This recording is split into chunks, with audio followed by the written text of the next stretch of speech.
आउज़ बिल्लाहि मिनश्शैतानिर्रजीम बिस्मिल्लाहिर्रहमानिर्रहीम। जी मेरे इस्लामी बहन भाई, आप लोगों का क्या हाल है? अल्लाह ताला आपको हमेशा हंसता मुस्कुराता रखे। अल्लाह ताला आपकी तमाम ज़रूरियातें ज़िंदगी अपने गैबी ख़जाने से पूरी करे, आपको किसी का मोहताज ना करे। आमीन सुम्मा आमीन। सेहत तंदुरुस्ती वाली ज़िंदगी दे। मेरे लिए भी दुआ किया करें। अब मैं आपके लिए दुआ करती हूँ। अल्लाह ताला बेहतर करेगा सबके लिए। हमारी ज़िंदगी में कोई ना कोई मुश्किल, परेशानी, कोई दुख, कोई तकलीफ़, वो सिर्फ़ इसलिए आती हैं ताकि हम लोगों को अल्लाह ताला आज़मा सके कि हम इस आज़माइश में से पूरा उतरते हैं कि नहीं। क्योंकि आसानियाँ भी वही पैदा करता है और मुश्किलात भी। लेकिन अगर वो मुश्किलात हमारी ज़िंदगी में लेकर आता है तो उनका कोई ना कोई हल भी उनके साथ होता है।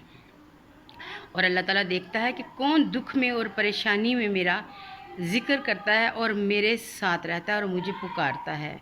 खुशी में तो इंसान भूल जाता है, लेकिन दुख में वो अल्लाह ताला के और ज़्यादा करीब आ जाता है। जब वो इंसान अपनी ज़िंदगी में टूट जाता है तो उसको सिर्फ़ एक ही रास्ता नज़र आता है, अपने रब की ज़ात का, कि वो चाहता है कि मैं अपने रब के ज़्यादा करीब हो जाऊं और मेरी हर मुश्किल का जो है हल वो मेरे अल्लाह के पास है।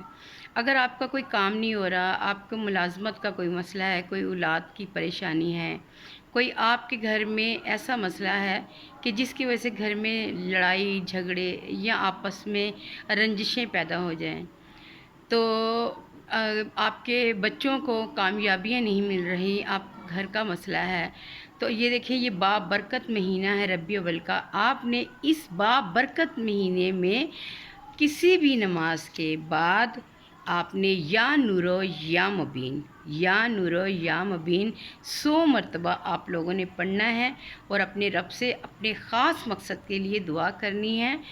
और अपने साथ साथ आपने मेरे लिए भी दुआ करनी है। मेरे चैनल को लाइक और सब्सक्राइब करें ताकि वॉच टाइम मुकम्मल हो और मैं अपनी मंजिल तक जा सकूं, जो मेरी ज़िंदगी का मकसद है। अब्दुल्ला के बाद कि मैंने अपनी ज़िंदगी को वक्फ कर दिया है सदका जारिया के लिए, और मैं अपने बच्चे के लिए चाहती हूँ कि बेहतर से बेहतर कर सकूँ, जाने से पहले सदका जारिया के लिए कोई काम कर सकूँ। दुआओं में याद रखिएगा। अल्लाह आपका हामी नासिर और अल्लाह ताला आपको हर दुख परेशानी से बचा के रखे। आमीन सुम्मा आमीन।